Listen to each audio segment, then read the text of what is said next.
Alright guys, welcome back to Strong Successful Male. So for today, I'm going to go over an article titled, I Thought Polyamory Would Fix My Marriage. And guys, this article, to no surprise, is written by a woman, and she's going to share her story through this article of how she met her husband, how she thought she knew what she wanted, and ultimately, well, guess what? She wasn't very happy, even though she got all the things she thought she wanted. So therefore, she thought that having an open marriage, polyamorous marriage, whatever you want to call it, would solve all the problems. And can you take a wild guess how things turned out? You got it. It didn't work out very well. And so I like to cover these every once in a while just to show you the world we're in. Not that many of you guys are surprised. Sodom and Gomorrah 2.0, as I call it, where nowadays it seems more and more of these articles pop up every day about how people think that having an open marriage, that a traditional marriage just doesn't work anymore, and they got to go step out, and how these gals feel trapped and blah, blah, blah, or it'd be so much better, my marriage, I don't have the butterflies anymore, so therefore, why should we be confined to just us? So we should just be able to go out, blah, blah, blah, which means, honestly, she wants to be able to go out because, let's be honest here, it is far easier for a woman to have multiple partners than it is for your average guy, okay? As long as she's above average looking, it's not going to be that much of a problem. Hell, even if she's average looking, she'll find some dude that wants to hook up with her, okay? And so, but as I go through this, guys, you're going to see some very important things I want to point out here, okay? Aside from the whole open marriage thing doesn't work, one of it is you're going to see here how when she decides she's ready to settle down, and she's going to describe this in detail, how she sets her sights on this guy, a nice guy, as I tell you they do, and pretty much plants all these things in his head to just go along with her plan of life. Okay, we're going to get together, we're going to get married, we're going to have a house in the suburbs, we're going to have this many kids, and do textbook what you're supposed to do, as these people think that's what the movies and TV and society says to do. You're going to see how she directs things in that direction. You're also going to see eventually how she'll plant the ideas in his head for an entire year to get him to agree to even think it's his idea for the open marriage. I mean, it's literally like Eve getting Adam to taste that apple. Okay? Another thing you're going to see here is even though she has everything she thought she wanted early on, she's still not happy. And it goes to show how so many gals, you cannot make them happy. They're never happy. And at the end of the day, guys, you're going to finally see this, obviously, like I said, doesn't work out. Big surprise there. And also, because it's not going to work out, you're going to see how pretty much she's going to be like, oh, well, it wasn't meant to be. Not my fault. So it starts off, she says, again, the title, I Thought Polyamory Would Fix My Marriage, the story of my relationship with my husband. I met my husband, Jay, in front of a nightclub in 2004. We were both recent graduates. I had a shady job selling carbon fiber centrifuge. Over the next few weeks, I desperately looked for any excuse to spend time with Jay. It seemed that I was more into him than he was into me, but I didn't care. Well, that's usually a good place to be for a guy. That's usually how to get the gals to chase you. I had an agenda. Ding, ding, ding. I planned to date a nice guy, marry him, have a couple kids, celebrate holidays in a large family, buy a house, and plant a tree. The unsuspecting Jay didn't know it yet, but I already designated him to be the nice guy within my plan. Right here, in the first paragraph, I had an agenda. I had recently graduated college, so she's now ready to be serious about life. Probably spent the early years riding the carousel, having fun. Found her nice guy, because she has an agenda. And the unsuspecting Jay didn't realize I already have a plan. This is usually how it works, guys. That's why I tell you guys that if all of a sudden girls are interested in you in your late 20s or so, or maybe 30s, when they really didn't give you the time of day before, but the only difference in you is that you obviously have a job and some resources, and all of a sudden they're paying attention to you, right here, the plan. Okay, there's an agenda, they're ready to settle, and they're picking you because you look like a nice guy. That's marriage material. And believe me, if they could have the guys they really liked, it wouldn't have been you, but they can read you like a book. Right here, perfect example. She says, I was determined. I organized occasional run-ins and a tennis match with a couple of friends. I texted, I called, and demanded his time. I never gave him a chance to figure out whether he actually wanted to be with me. So she just bombarded him with attention. And obviously this guy's like, oh, okay, she wants me. We went on our first official date after a lovely walk and dinner. We drove to an empty parking lot with a great view of the Night Bay area. We could see the planes take off and land above the bay. It was very romantic. We kissed on the hood of his Ford, then he drove me home. I was happy. Well, this is about the only time in this whole story that I think she admits that she's happy. Happy because her plan is in motion. A month later, Jay and I went to Burning Man together. Burning Man is an art festival that brings about 100,000 people together in a desert in Nevada over Labor Day week. It's one of those must-attend events that change people. Jay said he knew I was the one when I put the Burning Man tent up by myself. It took him 4.5 years to share that realization with me, but that was part of his wedding vow, so it must have been true. I'm a badass when it comes to putting things together, whether it's tents, furniture, or life plans, so I can't blame him. Well, way to tap yourself on the shoulder there. After Burning Man, our relationship followed the so-called relationship escalator. I made sure of it. I believe that a relationship that doesn't follow the relationship escalator trajectory is not valid. The relationship escalator trajectory. Translation, the path of which society has told us that we need to go. You got to do this, then you get married, then you get a house, then you have the first kid, then you get the second kid, and then you get a bigger house, and they go to boarding, and they go off to the fancy schools, and then this and this and this. And then they find out, guess what? I'm not happy. And notice, it's not like she met a guy that she fell for, and then they naturally progress towards these things. No, she decided, well, okay, I'm this age, mid-20s, late 20s. I'm ready to be married, so I'm going to go find a nice guy that I know is a sure thing, and off we go. And then I'll fall in love with him on the way.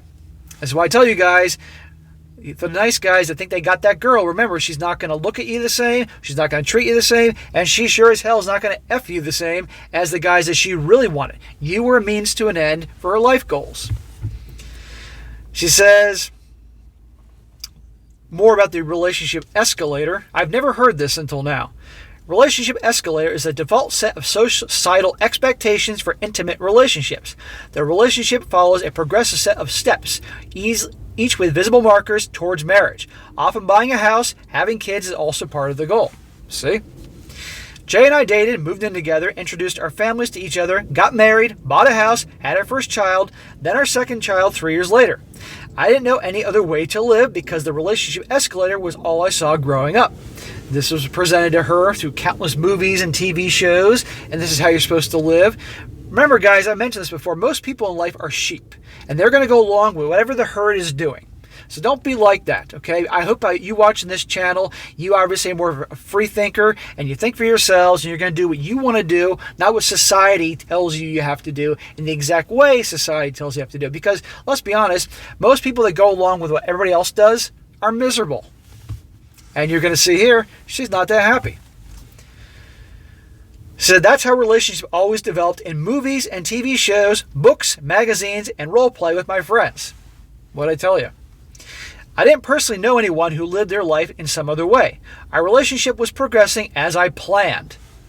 I always had a plan while Jay didn't. He was a great follower. Most of the time he agreed to my ideas, which was good enough for me. So her guy, again, typical nice guy, he's not the lead in the relationship. She is. Okay? He's just going along because that's who he is. Okay? He ain't no alpha. All right? And remember, they settle for the betas, but they lust for the alphas. And it's not very long before she begins lusting for the alpha again. She says, in my early 30s, I found myself living in the American dream. I had a husband, a house, a couple kids, and a great career in marketing. But something still seemed off. I wasn't as happy as I thought I would be when I reached all the life milestones I outlined for myself. I started looking for the reason for my unhappiness. At first I thought my job was the culprit, so I found a new one. But the nagging, something's missing feeling didn't go away. What I tell you, it can't make them happy. Because you're not happy. Well, number one, you're never going to be happy. But number two, nothing was natural here. You didn't just meet the guy and you fell for and all that, and with a fighting chance of actually having something you're truly happy with, you just decided, I'm going to do this step by step, which society says, and this guy just happened to be in my path. I set my sights on him, or my fangs on him, my claws on him, roped him in, conned him into marrying me, and, well, something's missing, because guess what? I'm not in love with this guy. Then I thought I need a new hobby. I wanted to try doing something creative to see if it would satisfy the mysterious longing I had. I took up coloring, dancing, and voice lessons. It felt great while I was doing it, but once the class was over, so was the joy. I tried working on my social life, started spending more time with friends, and finding ways to meet new people. I started having more fun and made deeper connections with people in my life, but that didn't fix it. Well, we're going to see in her mind what she thinks can fix it. I narrowed down the reason of my dissatisfaction to the lack of romance in my marriage. Yes, I love my husband, but I didn't feel that crazy passion I saw in the movies. Back to the movies. So many people base how life should be and all that on movies and TV. And generally speaking, movies and TV are bullshit. They sell an idea. They sell a fantasy. They're selling dreams. That's why people watch them, to feel good, get out of their real lives for a little bit. But that's not reality. How many times do I tell you guys, do you just see all the bullshit movies and TV, how they present men and how they present romantic relationships and all that? And you try that in real life, it's not going to go very well. But again, she keeps bringing up the movies. She's one of these nitwits that thinks movies is reality. Or she just uses it as an excuse to do what she's going to do. So there were no fireworks. There were no fireworks. We loved each other, but we weren't in love. Our relationship was very secure, very stable, and a bit boring. I never gave Jay a chance to make me feel wanted and show me he was actually interested in being with me, because I was always moving at a much faster pace, deciding everything for the both of us. Jay is a typical nice guy, beta guy. His wife is running the show. She's the leader in the relationship. He doesn't take charge in any way, shape, or form, okay? And no surprise, she's not at all attracted or turned on by him, but she set her sights on him. And no surprise, she's not happy. Now, this is one of the reasons I'm against marriage. I mean, there are my reasons I'm against it today for a lot of reasons, obviously with the courts and how men are raked over the coals. And it's a bias system against guys. But also, you get people together, and after a while, they're bored. They get married for the wrong reasons because of the life goals like here. But there's no real attraction there. But even if they were attracted early on, eventually it does fade. Okay, and it's unfortunate. Meanwhile, when you are dating, say you don't get married, but you're just a serial monogamist, if you will. You're a relationship guy, but you don't get married. You get in a relationship, you have a good time, it's all new, it's all fun, the honeymoon period, but after a while it runs its course, and you can move on and start over. And people are more likely to be better with each other if they don't get married. The second that rings on the finger, both parties, goes both ways, they're like, don't need to do as much anymore because I got him or I got her. Things run their course. And this idea that I want to have butterflies and all this passion in my marriage, what freaking movies are you watching that this happens? Because this does not happen in real life. I hate to tell. You can have marriages where people actually rarely really love each other, but this passion, what she's talking about, and other things, get the fuck out of here. That is not reality. Hate to break it to you, but it's not reality. It says here, it took me about a year to make up the courage to tell my husband, Jay, about my realization. I was scared to admit to myself and him. If I told him I was missing the romance, he would get upset or mad or leave me altogether. Finally, I couldn't hide it any longer and told Jay I wasn't happy with how things were. I told him I wanted the butterflies to come back. He said that there were no butterflies. Butterflies didn't return to couples that had been together for a long time, as we had, he said. So even though this guy's a follower and he's, obviously a beta, he obviously is practical in the sense like, good luck finding the butterflies in a marriage after all these years and kids and all that. She says, I was heartbroken. Jay's pragmatic reaction made me feel sad and hopeless. I refused to believe that this was it and that I could never feel that passion ever again. The prospect of living the rest of my time on Earth with no butterflies was terrifying. I was not okay with that. Well, if butterflies was your top priority, then you shouldn't have gotten married and had kids. But guess what? You vowed to be married to this man. You have children with him. But so you're going to break things apart just so you can have the butterflies, lady? Sodom and Gomorrah 2.0. And where does this idea come from? Where is this sense of I got to be empowered to go do this and do that? We know what movement led things to the S-word revolution and this mindset that we have today. This is ridiculous.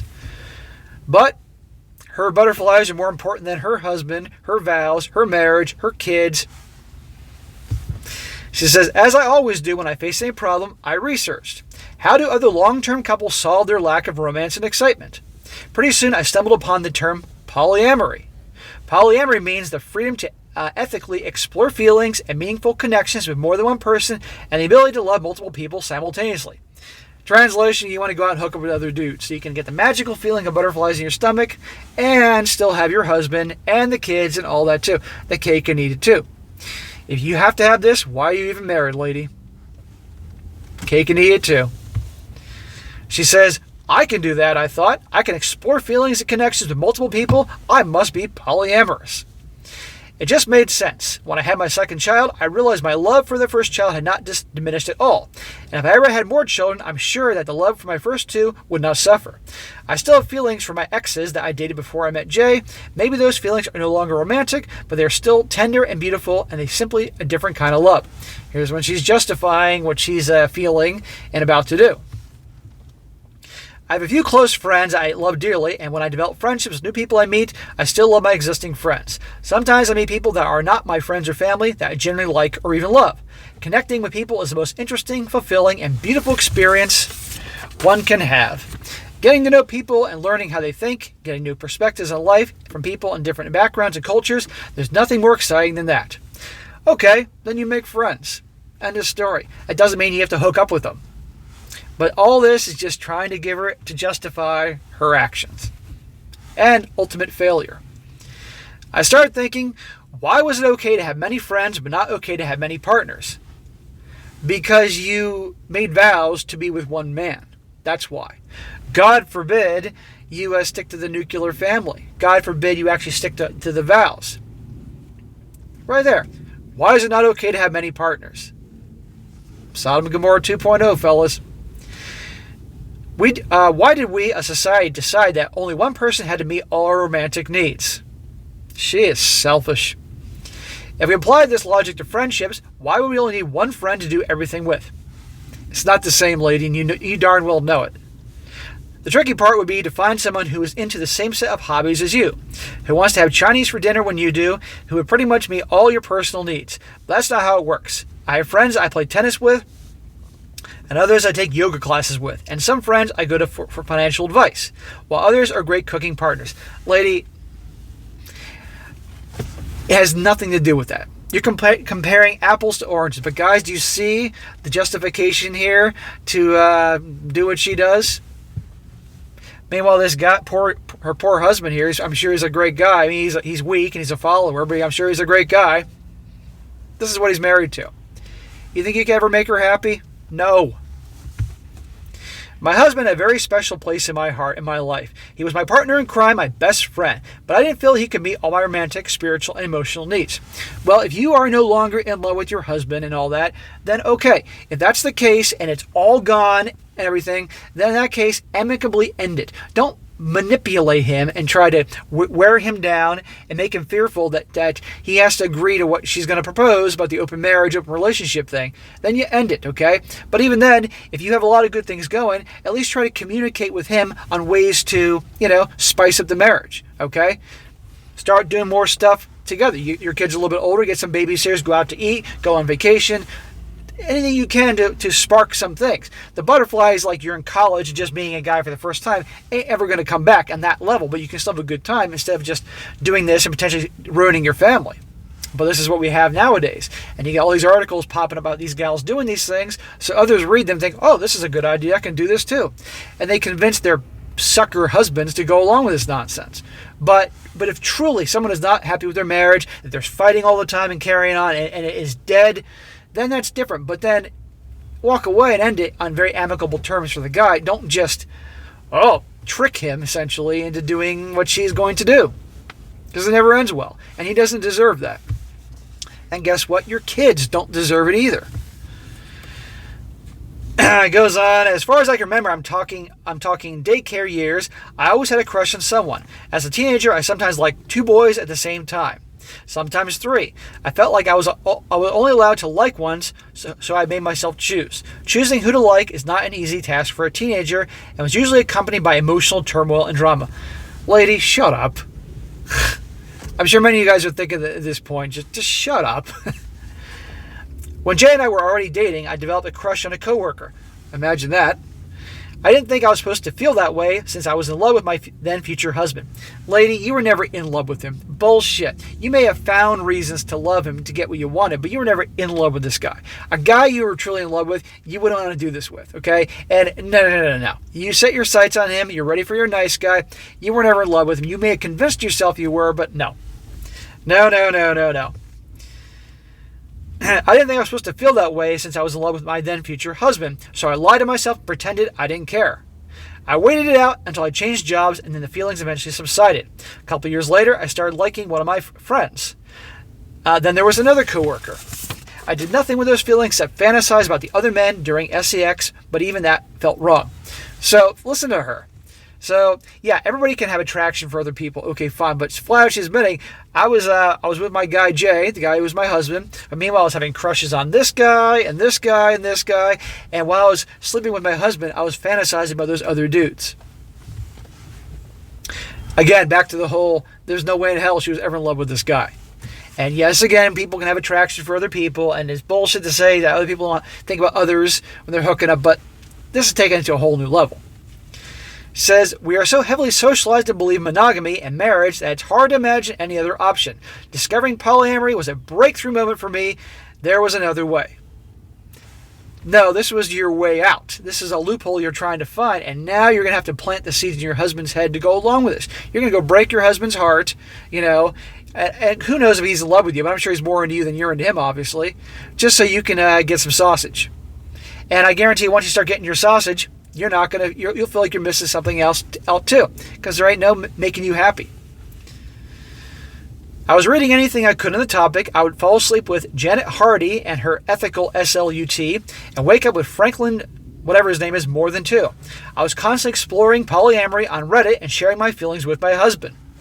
So here the manipulation begins, her planting the seeds in his head. And by the way, guys, if your gal starts talking about open marriages and all this stuff, she's planting the seeds too. Walk away.